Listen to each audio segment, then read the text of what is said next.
Saya mohon dengan sangat, terimalah berbagai pikiran gagasan saya yang out of the box ini, yang lahir dari hati, lahir dari kecintaan dan jiwa, yang ingin orang Sunda, orang Jawa Barat punya martabat di depan orang lain.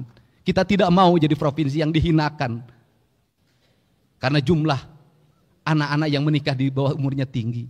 Kita tidak mau menjadi provinsi yang dihinakan karena lamanya sekolah masih 8 tahun. Kita tidak mau jadi provinsi yang dihinakan karena rakyatnya terjerat oleh pinjol dan judi online. Kita tidak mau jadi provinsi yang dihinakan karena angka harapan hidupnya masih rendah. Kita tidak mau jadi provinsi yang dihinakan karena angka kematian ibu dan anak karena melahirkan juga masih tinggi. Kita ingin jadi provinsi yang dibanggakan, menjadi provinsi yang memberikan contoh pada seluruh provinsi lain bahwa anggaran negara kalau dikelola dengan baik akan melahirkan kesejahteraan bagi masyarakatnya. Ancawaluya mengajarkan bagaimana pembangunan harus disusun berdasarkan sistematika kerangka dasar sebagai tahapan yang disebut dengan gerbang pancaniti.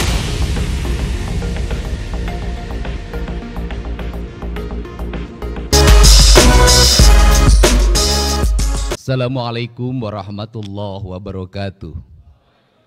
Sampurasun. Yang saya hormati, saya muliakan dan saya banggakan, bahkan saya katakan sebagai tauladan birokrat Sunda, Gubernur Jawa Barat yang ke-17, Bapak Bay Mahmudin. Saya memberikan ucapan spesial pada pagi hari ini karena dia sebagai PJ betul-betul memposisikan sebagai PJ. Mengatur ritme birokrasi, menata keuangan, kemudian mengantarkan pemimpin baru dengan penuh sukacita dan penuh rasa bahagia.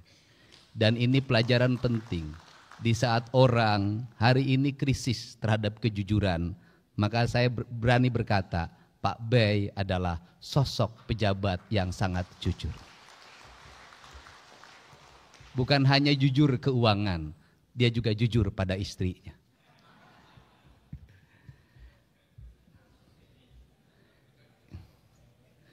Yang saya hormati Saudara Wakil Gubernur Jawa Barat, yang saya hormati Ketua DPRD Provinsi Jawa Barat, saya lebih menyebutnya dalam keseharian Kang Buki Wibawa. Dia memiliki kewibawaan bukan hanya di kantor, dimanapun dia tetap berwibawa. Para wakil ketua, ada Kang Iwan Suryawan, ada Kang Emki Iswara, ada Mas Ono Surono karena emas, beda dan termasuk orang yang sangat kaya. Karena mungkin lebih dari 80 kg kekayaan emas murninya. Karena kita harus menghormati wilayah, karena wilayah Indramayu itu kebudayaannya, kebudayaan Cirebonan, Jawa dan Sunda. Kemudian ada Kang Acep Jamaludin, kalau ini murni orang Sunda kelihatan. Yang saya hormati Bapak Pangdam 3 Siliwangi, asli orang Sunda. Yang saya hormati Bapak Kapolda Jabar, asli juga orang Tasik. Kemudian yang mewakili Kepala Kejaksaan Tinggi Jawa Barat, kemudian Ketua Pengadilan Tinggi Jawa Barat, kemudian juga yang mewakili Kapolda Metro Jaya. Saya ucapkan terima kasih karena wilayah kita termasuk di dalamnya ada Kota Bekasi, Kabupaten Bekasi dan Kota Depok, itu adalah wilayahnya Polda Metro Jaya. Yang saya hormati Sekretaris Daerah dan seluruh perangkat pemerintah daerah Provinsi Jawa Barat. Yang saya banggakan kawan-kawan saya, para ketua komisi, wakil ketua komisi, para anggota komisi, para ketua Banggar, wakil ketua Banggar, para ketua badan musyawarah, wakil ketua badan musyawarah, mudah-mudahan istilahnya belum berubah karena saya pernah menjadi anggota DPRD Kabupaten Purwakarta, ketua komisi E, pernah menjadi wakil ketua komisi 4 DPR RI, bareng dengan Pak Ono Surono, dan dulu direncanakan mau satu pasangan. Ternyata nasib yang mengatakan berbeda. Tetapi saya tahu Pak Ono masih sangat mencintai saya hari ini. Bisa terbukti dari postingan-postingan di media sosialnya. Saya bicara ijazah, Pak Ono bicara ijazah. Yang mungkin tidak akan pernah diikuti adalah saya cari istri, tidak mungkin Pak Ono cari istri.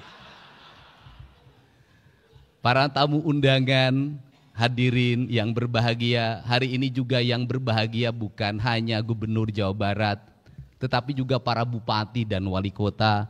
Mudah-mudahan hadir di sini. Saya mulai dari ujung selatan, wali kota Banjar kalau ada berdiri. Kemudian Bupati Pangandaran kalau ada berdiri, ada. Kemudian Bupati Ciamis,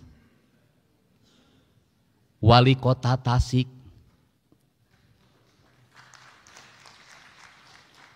Bupati Kuningan, Bupati Cirebon,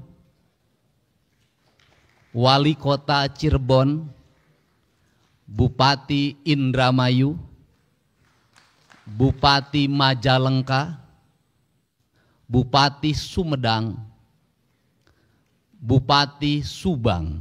Nah, ini Bupati Subang mantan juga. Anggota DPRD dulu termuda, sekarang Bupati termuda, tapi sudah bersumpah tadi malam dengan saya tidak akan punya istri muda. Bupati Purwakarta, Bupati Karawang, Bupati Bekasi, Wali Kota Bekasi, Wali Kota Depok, Bupati Bogor, Wali Kota Bogor, Wali Kota Sukabumi, Bupati Sukabumi, Bupati Cianjur, Bupati Bandung Barat, Bupati Kabupaten Bandung, Wali Kota Cimahi, Wali Kota Bandung. Ada yang terlewat? Sudah?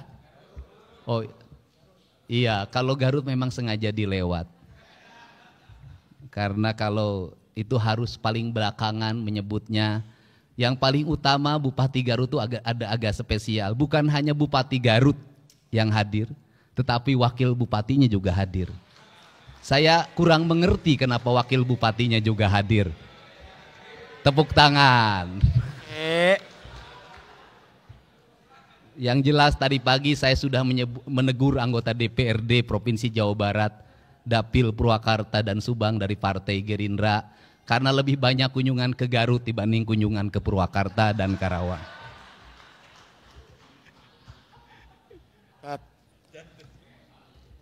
Bapak dan Ibu yang saya hormati, bahwa ritual pemilihan gubernur bukan hanya sekedar seremoni demokrasi yang menghabiskan anggaran triliunan dalam setiap tahun.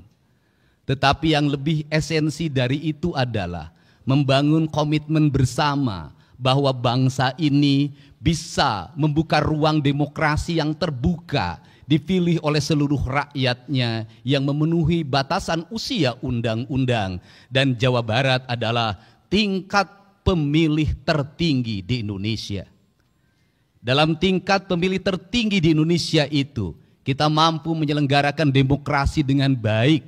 Demokrasi yang mengedepankan semangat silih asa, silih asuh dan silih asi. Itu dibuktikan dengan tidak adanya gugatan di Mahkamah Konstitusi. Untuk itu saya mengucapkan terima kasih kepada pasangan calon gubernur Jawa Barat. Yang pertama pasangan Kiai Haji Adang, pasangan Pak Ahmad Saihu, dan pasangan Pak JJ. Yang telah membuka ruang demokrasi dengan kebersihan hatinya. Demokrasi bisa berjalan dengan baik dan memberikan ketauladanan bagi kita semua. Dan paling penting adalah demokrasi harus melahirkan kesejahteraan publik.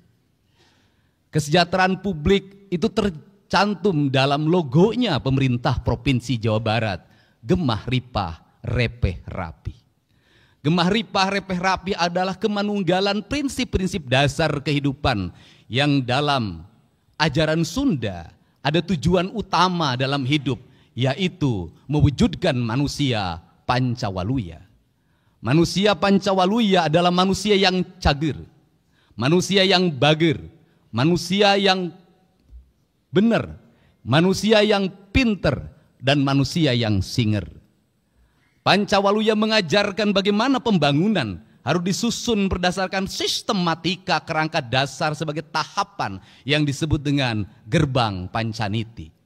Dalam tahapan itu yang pertama adalah manusia cager. Artinya bahwa kesehatan warga adalah fondamen utama dalam kehidupan kita. Maka pembangunan harus mengarah pada upaya membangun kesehatan. Maka kesehatan memiliki dua variabel. Yang pertama adalah pencegahan, yang kedua adalah pengobatan. Kerangka berpikir kita hari ini teracuni oleh kerangka berpikir materialisme, di mana kesehatan selalu dipahami dengan obat-obatan. Kesehatan selalu dipahami dengan alat kesehatan.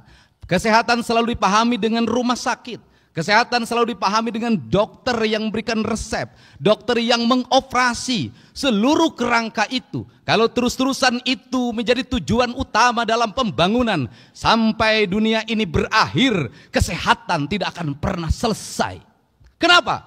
Kesehatannya bukan berbasis membangun manusia yang sehat, tetapi berbasis proyek kesehatan. Berbasis bisnis kesehatan. Kalau kesehatan sudah menjadi proyek kesehatan dan bisnis kesehatan, maka Pancasila yang kita agung-agungkan sudah terdegradasi dalam materialisme, di mana manusia boleh mengeksploitasi orang lain demi kapitalisasi yang dimilikinya, di mana manusia boleh memiskinkan orang lain demi perusahaannya mendapat keuntungan. Kalau kita konsisten pada konsep Pancasila, kalau pada konsep silih asa, silih asi, silih asuh, maka kesehatan bukan hanya pengobatan, tapi kesehatan membangun manusia yang sehat, dimulai dari pola hidup yang sehat.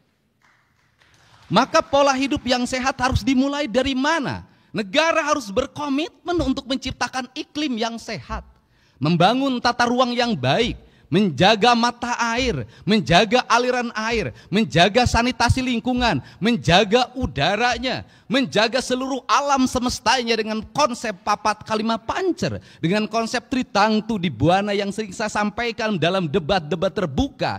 Karena itulah yang diajarkan oleh leluhur kita, sehingga ketika saya mengatakan bahwa pembangunan di Jawa Barat itu harus kembali pada pembangunan yang berdasarkan asas-asas ajaran leluhur, sesungguhnya bukan klinik, sesungguhnya bukan mistik, tetapi sesungguhnya sebuah pengetahuan metafisika, sebuah pengetahuan tentang alam raya, tentang manusia membangun hubungan dengan alam dan seluruh semestanya, yang disebut dengan kemanunggalan. Itulah konsep asasi tentang jati diri bangsa yang sebenarnya.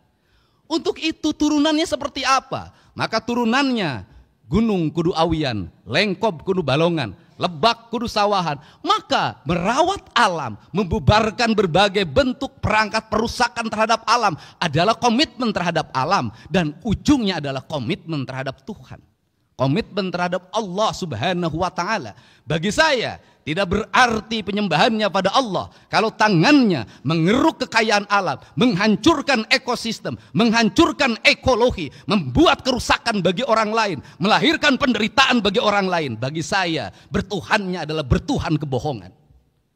Karena itu komitmennya harus bersama. Maka dalam komitmen bersama itu tadi ditandatangani, saya menyebutnya itu disebut dengan gerakan manunggal. Hanya manusia yang manunggalah dia akan sehat. Hanya manusia yang manunggalah dia akan sejahtera. Dan hanya manusia manunggalah dia adalah manusia yang menyatu dengan seluruh alamnya. Dan kelak ketika dia meninggal, dia akan kembali pada kesucian dirinya, kembali pada Allah sang pemilik dan maha suci dalam hidupnya. Perspektif itulah yang harus dibangun dalam kerangka berpikir ideologi pembangunan.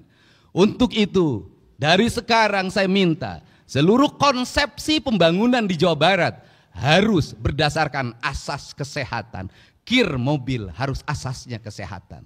Menjaga keselamatan penumpangnya, menjaga keselamatan sopirnya. Usia kendaraannya bukan hanya memenuhi perangkat administratif. IMB rumah harus memenuhi asas kesehatan. Pembangunan bangunan harus memenuhi asas kesehatan. Maka kesehatan adalah piranti rekomendasi bagi seluruh kebijakan pembangunan. Tidak boleh pembangunan bertentangan dengan prinsip-prinsip dasar kesehatan. Kemudian yang kedua adalah upaya kita melakukan pengobatan. Maka seluruh perangkat pemerintah harus segera mengalokasikan pembiayaan, menyediakan puskesmas pembantu di tingkat desa dengan kekuatan layanan yang memadai, menyediakan puskesmas di tingkat kecamatan yang rawat inap dengan kerangka layanan yang memadai, memberikan rumah sakit layanan di setiap kabupaten kota, di mana satu rumah sakit di kabupaten kota yang satu memiliki spesialis penyakit yang A, yang rumah sakit kabupaten lain yang B, yang kabupaten yang lain yang C. Maka yang disebut dengan pembangunan aglomerasi wilayah, saya menyebutnya dengan pembangunan wilayah kebudayaan. Dulu pemerintah kolonial menyebutnya ekskresidenan. Maka di ekskresidenan itulah harus tumbuh rumah sakit kabupaten kota yang satu sama lainnya saling mengisi. Yang satu unggul di paru-paru, yang lain unggul di kanker, yang lain unggul di bedah saraf. Maka investasi negara, investasi pemerintah provinsi harus mengarah pada itu.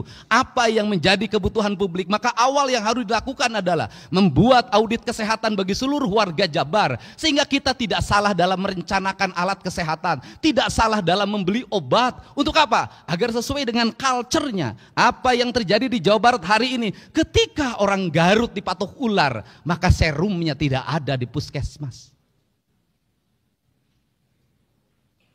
Untuk itu harus diidentifikasi secara ekologi. Di desa ini ular apa? Kalau mematuk petani, mematuk nelayan, mematuk buruh tani, maka kita harus sudah siap. Maka di desanya sudah ada serum bisa anti ular.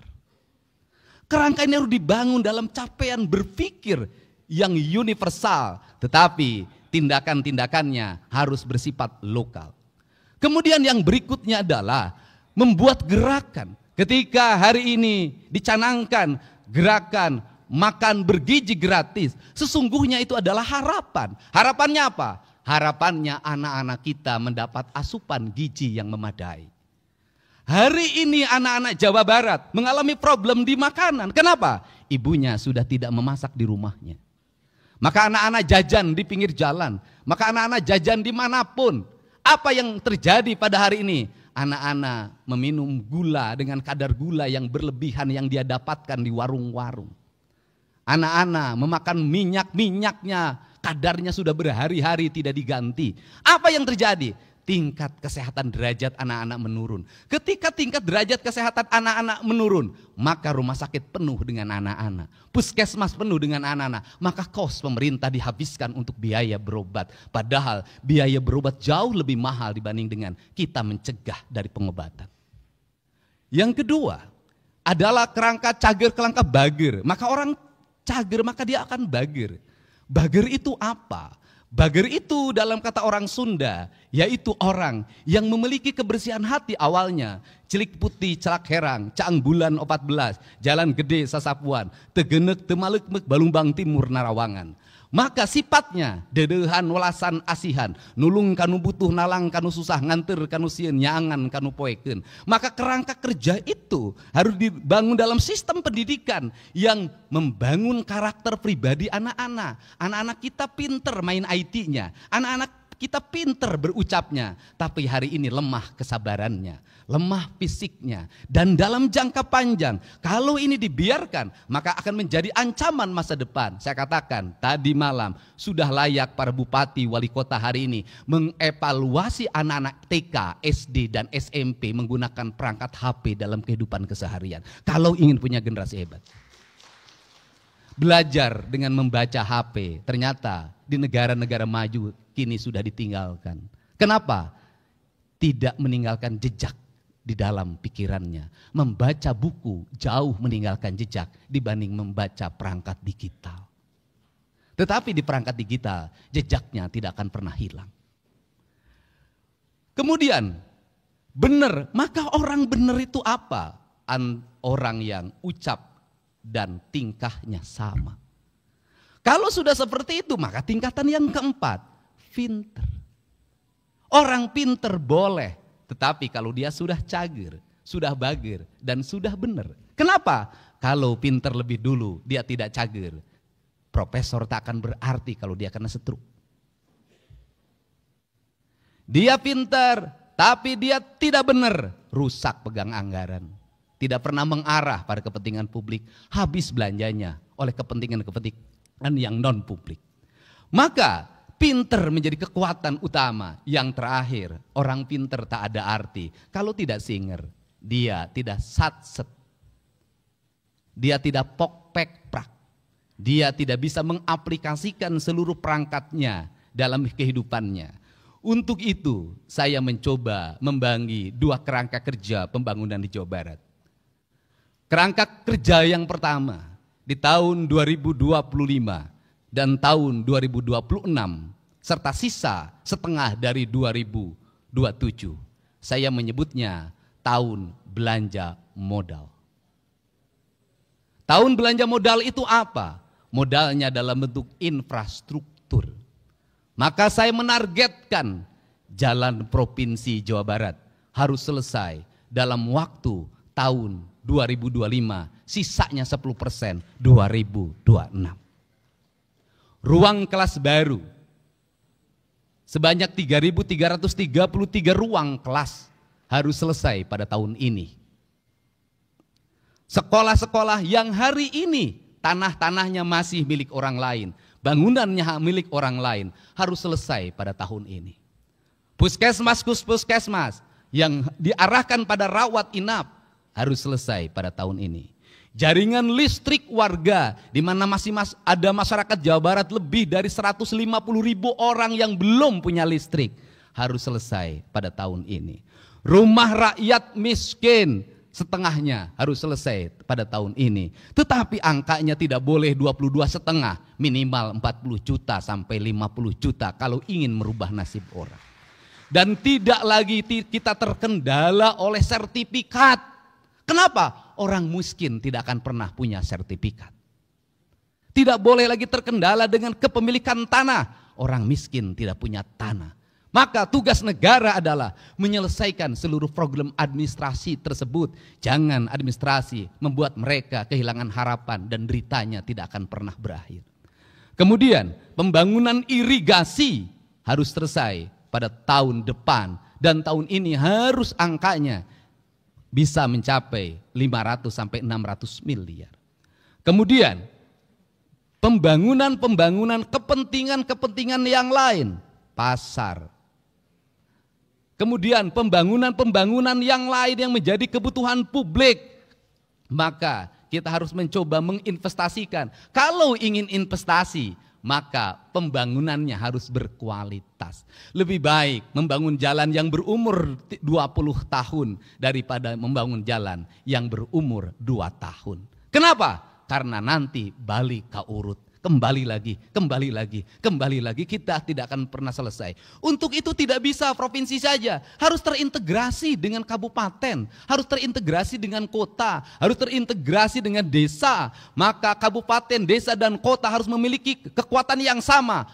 Problematika rakyat kita selesaikan bersama. Anggaran desa harus terarah pada infrastruktur. Anggaran kabupaten kota harus terarah pada infrastruktur. Anggaran provinsi harus terarah pada infrastruktur. Maka seluruhnya menjadi gerakan bersama, gerakan manunggal Jawa Barat. Karena ini juga akan bisa menyelesaikan, termasuk menyelesaikan problem sampah.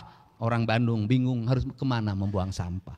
Setiap kabupaten hari ini mengalami kebingungan. Jumlah sampah terus bertambah. Tetapi orang tidak mau dijadikan tempat pembuangan sampah. Maka solusinya bisa solusi pemilahan, bisa solusi PLTS, bisa solusi yang lainnya. Seluruh solusi itu tidak boleh hanya menjadi DED, tidak boleh hanya menjadi kajian, tetapi harus segera menjadi eksekusi kenyataan-kenyataan yang lebih nyata. Maka saya mentargetkan ke depan di setiap kantor gubernur wilayah harus ada minimal 1 pembangkit listrik tenaga sampah. Ini jangka 2 sampai 3 tahun. Maka kita harus melanjut pada kedua negara, nggak boleh kalah sama Tiongkok. Kenapa Tiongkok berhasil? BUMN-nya berhasil membangun infrastruktur, negaranya menggerakkan investasi, membiayai. Apa yang terjadi? Mereka surplus keuangan. Karena surplus keuangan maka dia mencari negara di mana dia harus berinvestasi agar uangnya berputar lagi. Provinsi Jawa Barat tidak boleh terus-terusan dalam setiap tahun membuang uang seolah-olah uang itu tiap tahun ada dan tugasnya menyerap. Menyerap bukan hanya angka yang diserap, bukan itu output, outcome, benefit yang harus dirasakan oleh publik. Gak boleh begitu lagi. Karena itu di 2026, 2027, 2028, 2029 kalau infrastruktur sudah selesai, kalau kewajiban-kewajiban pemerintah provinsi sudah selesai, uangnya memiliki kecukupan, maka kita harus mulai berinvestasi fiskal. Investasinya tidak boleh lagi dalam BUMD yang kemudian BUMD itu menahan dividennya dan dikatakan rugi terus dalam setiap tahun. Saya tidak mau menjadikan badan usaha milik daerah menjadi tempat menyimpannya tim sukses. Tidak akan ada di pemerintahan saya. Kenapa? Kalau negeri ini dibagi pada tim sukses, maka negeri ini tidak akan pernah berakhir. Tahun ini, tahun depan lagi ini, kapan kita ini? Dan negeri menjadi negeri balas dendam. Tetapi BUMD saya akan lakukan apa? Audit investigatif. Agar apa? Agar bisa ditemukan bekerjanya baik, kredibel, punya untung atau buntung terus. Kalau buntung terus, ngapain? Gaji pengangguran, ngabisin duit APBD, tutup. Kita arahkan apa? Investasi pada BPR yang sehat di kabupaten kota dan kecamatan yang sehat. Agar apa? Agar uang provinsi bisa diserap oleh masyarakat yang jujur. Kita tingkatkan lagi investasi di Bank Jabar walaupun sudah terbuka. Dan Bank Jabar harus mengalami efisiensi. Efisiensi apa? Struktur jabatannya jangan terlalu banyak. Jumlahnya disedikitkan. Untuk apa? Karena Bank Jabar itu nggak usah pakai struktur banyak juga sudah untung. Pelanggannya ASN, anggota DPRD, bupati dan wali kota, termasuk mungkin saya nanti. Nah, kenapa? Kalau seperti itu, maka kalau jumlahnya sedikit, untuk apa? Agar dia dividennya tinggi. Kalau dividennya tinggi, belanjakan untuk kepentingan publik lagi. Kalau kemudian punya CSR, jangan disembunyikan, umumin berapa CSR-nya. Dan saya merencanakan CSR pada tahun 2025 untuk pembangunan sekolah. Satu sekolah dari CSR. Kalau seperti itu nanti anak-anak kita bisa bersekolah. Tidak ribut lagi. Tidak mengalami lagi anak Jawa Barat 350.000 ijazahnya belum ditebus. Negara sudah merdeka, ijazah belum ada di tangan. Ini adalah kerangka. Kalau kerangka ini sudah dibangun maka pada periode ke depan kita menjadi provinsi yang memiliki kecukupan fiskal. Kalau sudah punya kecukupan fiskal, kalau provinsinya misalnya nanti ada BUMD yang profesional, bisa dikelola dengan baik. Bisa jadi dia bangun jalan di provinsi lain. Bisa jadi dia bikin stasiun kereta api di posisi lain. Bisa jadi dia bangun apa di provinsi lain. Kenapa? Duitnya menyebar ke tempat lain. Kita punya kecukupan. Dari kecukupan itu apa yang akan terserap? Orang Jawa Barat nanti kerja di Kalimantan, membawa investasi provinsinya. Orang Jawa Barat kerja di Sumatera, membawa investasi provinsinya. Penduduk bukan terbalik. Orang lain yang kerja di Jawa Barat. Karena kekurangan tenaga profesional. Untuk itu beasiswa pendidikan hari ini adalah beasiswa pendidikan investasi. Diarahkan untuk siapa? Anak-anak Jawa Barat yang memiliki kualifikasi kecerdasan tingkat tinggi. Agar dia menjadi penggerak ekonomi. Agar melahirkan engineer-engineer baru yang bisa menggerakkan mesin produksi di seluruh industri. Ini akan dibangun. Tetapi mesin produksi industri investasi harus dilindungi oleh siapa? Oleh negara. Oleh siapa? TNI, Polri, Kejaksaan, dan peradilan pada akhirnya. Untuk apa? Agar mereka tidak ngeluh-ngeluh. Pengusaha ini sudah capek dan lelah. Dia harus bayar pajak. Kadang-kadang dipajakin. Setelah itu dia harus bayar. Apalagi desa ngajuin proposal, kecamatan proposal, ormas proposal. Tidak dikasih, di demo. Padahal mereka sudah bayar pajak, sudah menyerap tenaga kerja. Kita harus membuat mereka menjadi nyaman. Kalau tidak ada investasi, rakyat Jabar mau kerja di mana? Yang tukang nasi goreng nggak akan laku. Untuk itu maka saya berani mengalokasikan pembiayaan dari provinsi untuk apa? Membangun ketenangan dan ketertiban di masyarakat Jawa Barat. Harga ketenangan ketertiban itu mahal. Betapa kita tidak bersedih tukang jagung dari kota Tasik digebuk jam 3 subuh pakai gear yang patah tangannya. Dari patah dia 2 yang dia alami. 1 tidak punya untuk berobat ke rumah sakit. Karena BPJS-nya tidak bisa memberikan perlindungan bagi korban kekerasan atau korban pidana. Yang kedua, kehilangan mata pencaharian selama 6 bulan ke depan karena tangannya patah. Rakyat negara harus hadir, tidak boleh lagi terjadi seperti ini. Dan saya, pemerintah Provinsi Jawa Barat, bersedia mengeluarkan uang berapapun demi ketenangan rakyat Jawa Barat. Ini yang dikeluarkan. Kerangka dasar inilah yang harus dibuat ke depan. Kalau sudah seperti itu, gemah ripah repeh rapi, rakyatnya merasa nyaman, sakit, negara hadir mengobati. Di jalan dia dilindungi, kemudian anaknya sekolahnya dijamin oleh negara. Pekerjaannya tersedia, maka dia akan hidup di alam Jabar yang disebutnya alam surga. Maka klaim kita sebagai provinsi religius bukan hanya religius ritualitas, tetapi secara substantif religius membangun ketenangan, kenyamanan bagi seluruh warganya. Inilah kerangka pikir kita tentang pembangunan. Dan seluruh kerangka pikir itu, maka kita masuk dalam wilayah politik administratif. Politik administratif yang pertama memerlukan para abdi negara yang jenius, yang pokpekprak, yang dimana tunjangan kinerjanya harus melahirkan kinerja, bukan melahirkan foto-foto selfie. Tunjangan kinerjanya harus betul-betul melahirkan produk, output, dan outcome. Tidak punya hanya sekedar aksesoris sebagai abdi negara yang berbasis digital. Yang kedua, saya pun memerlukan kerjasama dengan jajaran TNI, Polri, Kejaksaan, dan Pengadilan. Kita juga memerlukan kerjasama dengan seluruh tokoh masyarakat, tokoh ulama. Kita juga memerlukan kerjasama dengan mitra pemerintah Provinsi Jawa Barat, DPRD Provinsi Jawa Barat. Kita ingin berlaku secara terbuka dan saya yakin setiap anggota DPRD berpolitiknya adalah keberlanjutan, terpilih lagi pada periode yang ke depan. Dan saya meyakini yang ada di sini nanti terpilih lagi dan mungkin masuk DPR RI dan mungkin jadi bupati wali kota asal jangan nyalon gubernur dulu. Untuk itu saya mohon dengan sangat terimalah berbagai pikiran gagasan saya yang out of the box ini. Yang lahir dari hati, lahir dari kecintaan dan jiwa. Yang ingin orang Sunda, orang Jawa Barat punya martabat di depan orang lain. Kita tidak mau jadi provinsi yang dihinakan. Karena jumlah anak-anak yang menikah di bawah umurnya tinggi. Kita tidak mau menjadi provinsi yang dihinakan. Karena lamanya sekolah masih 8 tahun. Kita tidak mau jadi provinsi yang dihinakan karena rakyatnya terjerat oleh pinjol dan judi online. Kita tidak mau jadi provinsi yang dihinakan karena angka harapan hidupnya masih rendah. Kita tidak mau jadi provinsi yang dihinakan karena angka kematian ibu dan anak karena melahirkan juga masih tinggi.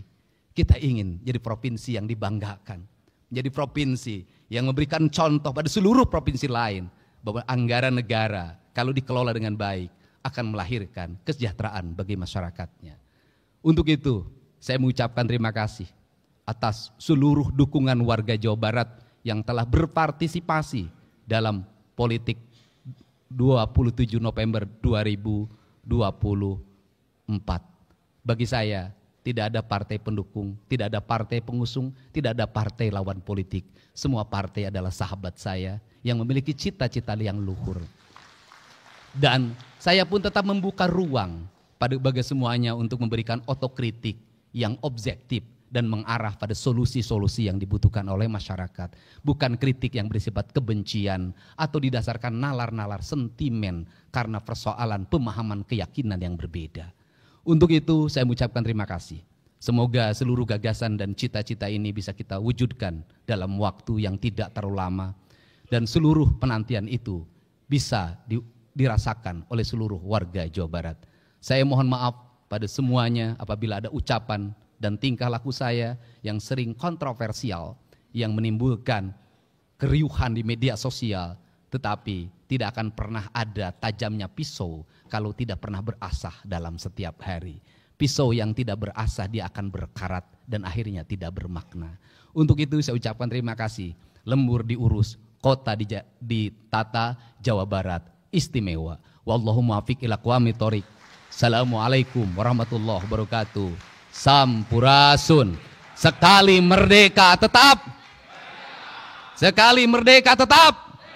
Sekali merdeka tetap. Sekali merdeka tetap. Rahayu, rahayu, rahayu.